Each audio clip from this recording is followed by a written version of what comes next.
Bonjour tout le monde! Aujourd'hui, on va pratiquer ensemble Go Kyono Kumite Tsukiwaza. Go qui veut dire 5 en japonais, Kyono qui vient du mot Kion, qui veut dire énergie de base ou technique de base, Kumite qui veut dire main entremêlée ou échange de technique, Tsuki qui veut dire coup de poing et Waza technique. Donc, en résumé, ce sont les 5 enchaînements de base sur des échanges de techniques, sur attaque de coup de poing. Okay? Alors, je vais vous montrer en premier lieu les 5 attaques du côté offensif, avec les positions et les endroits où est-ce que les techniques s'exécutent, où est-ce qu'on les renvoie les techniques, soit visage, corps, tempe, et ainsi de suite. Et ensuite, je vais vous démontrer le côté défensif. Donc là, c'est un petit peu plus complexe, plus de matière, alors plus de techniques à enchaîner. Pour vous aider à vous figurer un petit peu lorsqu'on le fait à deux, le côté qui parle, c'est le côté qui attaque, donc va être à gauche. Alors, si je suis face au showman, je vais être du côté ici.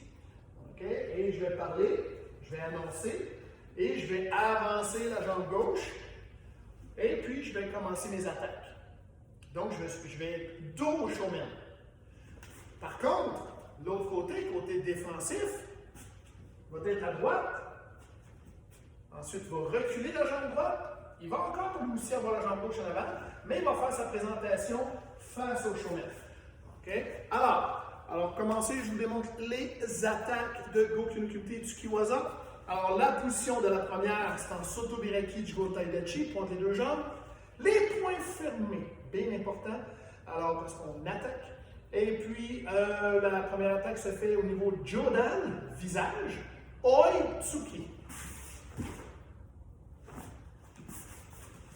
Et on revient. Par contre, l'autre va avoir des enchaînements à faire.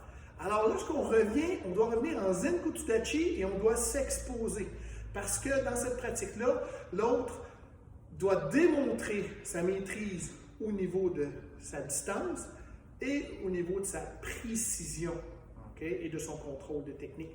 Alors, lorsque vous allez avoir fait le Oitsuki 1, vous revenez face à votre partenaire ou adversaire en Zenko Tsudachi, vous le laissez terminer et on revient en position. Ensuite, la deuxième position, c'est en Ushiro Nekwajidachi, point fermé. Jambe gauche en avant toujours. Et Chudan. Le Chudan, c'est le corps. Iniritsuki.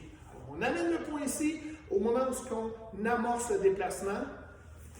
Et en déposant, on fait le Iniritsuki au plexus. On ramène. Et attention, c'est la jambe d'en avant qui revient en arrière pour laisser l'autre terminer son enchaînement. Alors, c'est toujours dans le fond, retenir la jambe qui est devant lorsqu'on a exécuté l'attaque, qui doit reculer en arrière et on est en Zenko Tsudachi. La troisième. Alors, à la fin de la deuxième, on était comme ça, on revient comme ceci.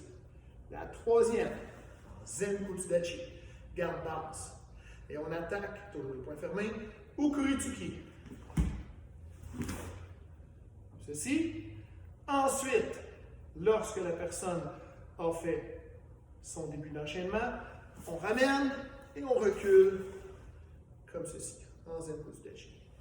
La quatrième, toujours en gauche en avant, comme ceci. Les poings fermés toujours. Jodan, au visage. Oroshi, Kentsuichi. Comme ceci. Et là, on n'a pas à revenir parce qu'à la quatrième et à la cinquième, il y a une amenée au sol. Donc, la personne va vous emmener par terre. Vous allez voir ça tantôt. Et lorsqu'on a terminé la quatrième, on se lève et on revient dans la position de la cinquième. Point fermé toujours. En Seizun Taidachi, position naturelle. Et c'est Jodan, l'attaque Jodan, visage, Urakenuchi. Et encore là, on va se retrouver par terre parce qu'il y a une amenée au sol. Et lorsqu'on revient, n'oubliez jamais qu'à la fin de chaque attaque, On revient dans la position qu'on était au début. Donc, si ma première position était comme ça, je reviens comme ceci pour me mettre dans la position de la deuxième. Ensuite, je fais la deuxième, attaque. Quand j'ai terminé, je reviens dans cette position-ci pour amorcer la troisième. Lorsque j'ai fini la troisième, comme ceci, on revient. Quatrième, lorsque j'ai tombé par terre, je reviens dans ma position initiale. Cinquième, on était comme ça au début, je tombe, je me relève, je reviens comme ceci. Et après ça, on fait les saluts de la fin. Alors, ceci est les 5 attaques de Goku no Kumite Tsukiwaza. Dans la prochaine capsule, je vais vous démontrer les 5 enchaînements de Goku no Kumite Tsukiwaza côté défensif. Bonne pratique tout le monde.